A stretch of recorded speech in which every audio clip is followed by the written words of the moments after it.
Thank you for joining Epic Center Express. I'm your host, Andrell Hill, and we've got a lot to cover from big headlines around the world, what's happening right here in our backyard. I'm going to break it all down and give you what you need to know without the fluff. Let's jump in. Don't forget to like and subscribe. So, without further ado, let's begin with this shocking drama straight out of Dallas, Texas. A woman named Monica Tutt, age 39, totally lost it after a night out. She was allegedly so drunk that she crashed her car into some parked vehicles. And, as if that wasn't enough, she left her severely injured 9-year-old son at the scene. Yep, you heard that right. And wait for it. Her biggest concern? Not her son's horrible injuries, but that her nursing career was now over. The details are almost too wild to believe. According to the police report from Dallas, her poor little boy was in such bad shape. He had a gash that was so deep his skull was visible, plus bleeding in his brain. A fractured skull? Seriously, tragic stuff. And Monica, instead of rushing to his aid, she was apparently more worried about her career going down the drain. It all went down early Wednesday morning in the Oak Cliff neighborhood when Tutt was reportedly speeding on Arden Road. Witnesses say that after the crash, she tried to drive away. Yes, with her son still injured in the car. But guess what? Thankfully, her car was too damaged to be moved. Talk about a mess. A witness was screaming at her to open the door, but Tutt was in a frenzy trying to restart her car. People at the scene were convinced she was drunk. You would have thought that was obvious, right?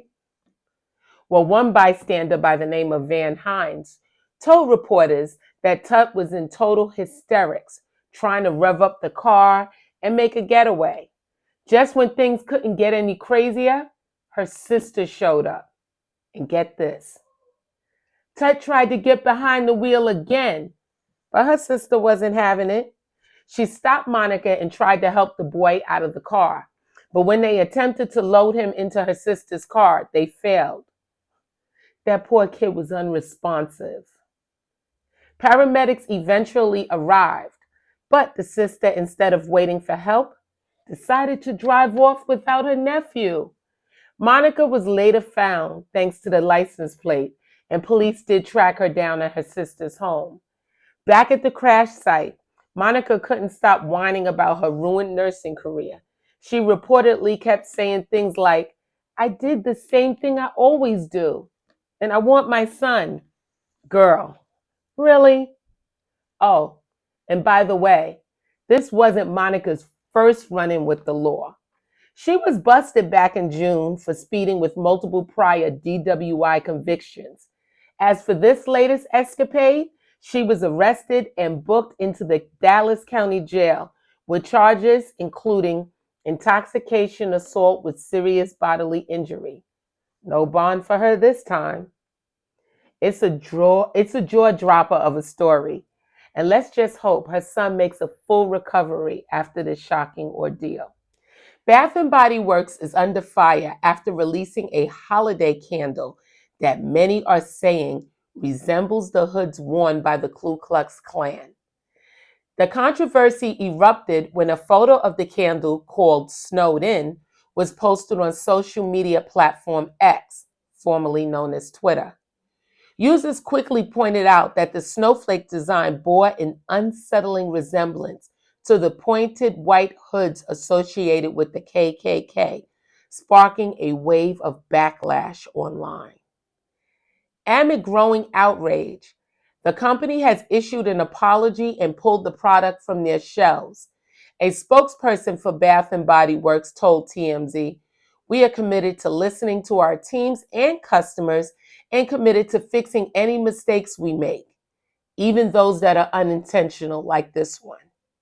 The company also confirmed they are evaluating their design process to prevent similar incidents in the future.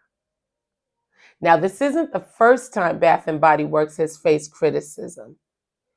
Just 2 years ago, the brand was accused of cultural insensitivity for a Black History Month marketing campaign where they added African-inspired designs to their regular products, which many found tone deaf.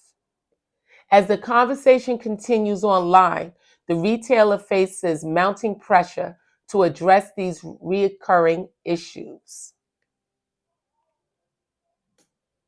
A scandal is unfolding in the quiet French village of Mazan, and it's sending shockwaves far beyond its quaint medieval streets.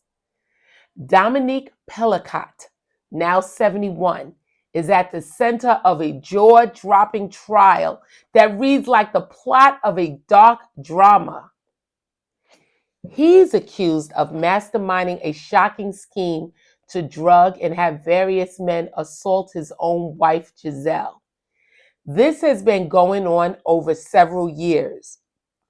Word has it that Pellicot had a twisted routine, inviting strange men into their home under bizarre rules. There's to be no loud talking, no perfume, and no smoking. And get this, he filmed the whole thing. Now, Giselle had no idea this was happening to her. She found out after police were investigating her husband due to another incident and informed her of the tapes. Thanks to those tapes, police managed to track down 72 suspects, and now 51 of them are facing trial. But here's the twist. Giselle, now 72, decided to ditch her right to be anonymous and come forward, hoping to shed light on the nightmare she endured.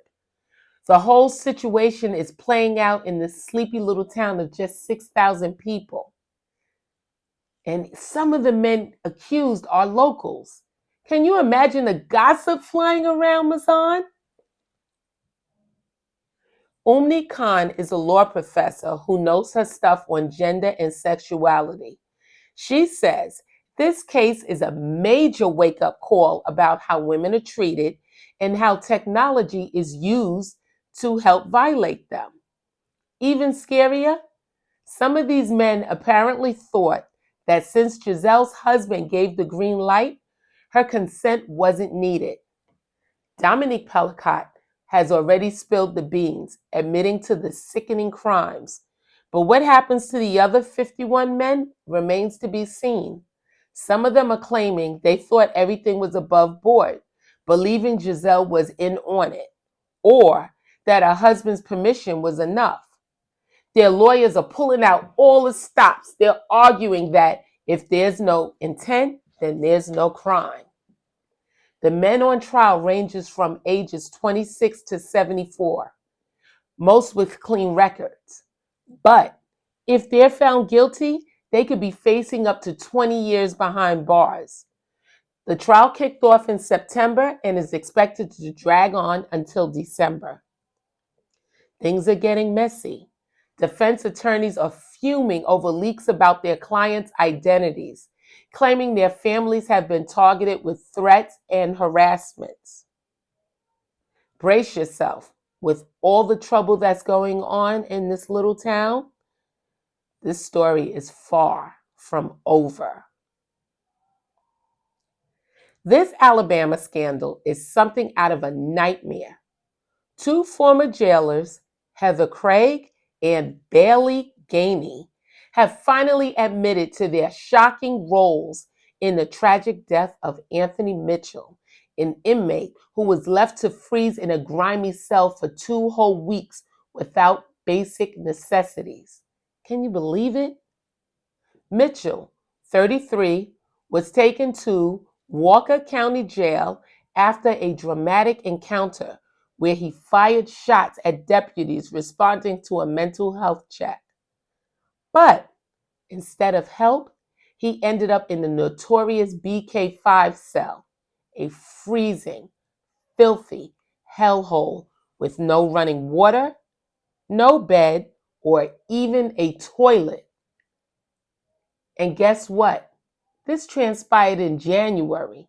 So cold it makes you shiver just thinking about it. Craig and Gainey, though, they didn't lift a finger to help. Craig was too scared of being called a snitch, while Gainey was apparently more interested in cozying up to his bosses than saving a man's life. Some of the officers were even gossiping that Mitchell should have been killed on the spot. Mitchell was clearly struggling, talking about demons and portals, disorientated and losing grip on reality. But instead of taking him to a hospital, they let him waste away. He was left naked and covered in filth, his health deteriorating by the day. Finally, when they did decide to get him to a hospital, it was way too late. He died from hypothermia and sepsis, with his body temperature plunging to a shocking 72 degrees. This horrifying story has Mitchell's family outraged, and they've already filed a wrongful death lawsuit. Another former officer, Joshua Jones, has fessed up too. He admitted, "We killed him." Talk about a bombshell confession. And Karen Kelly, she also was set to plead guilty, though her role was minor in the whole mess. With the case still unraveling, the shocking details of how Mitchell was treated are turning heads, and you better believe people are talking. Now, this next story, I want to say, is unbelievable. A man named Denoris Richardson, who had a federal lawsuit against the police for brutality, was found hanging. Yes, hanging from a rope at an abandoned house in Alabama. This happened on September 28th, and it's raising all sorts of eyebrows. Richardson had been going hard against the Sheffield police in court. He was accusing them of beating him up and all sorts of mistreatment. And just when things are heating up in the case, he's found dead in what the local sheriff is calling a suicide.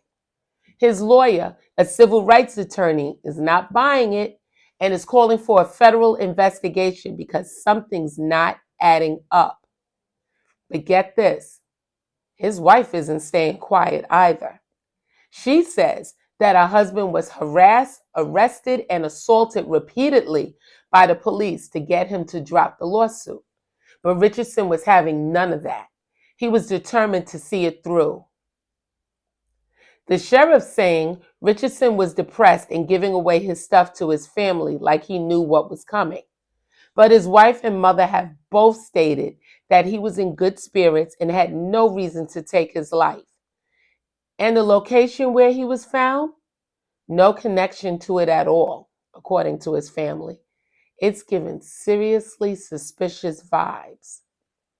So what's the truth? Was it a suicide? Or is there something more sinister going on? The family is pushing hard for more answers. And honey, this one is far from over.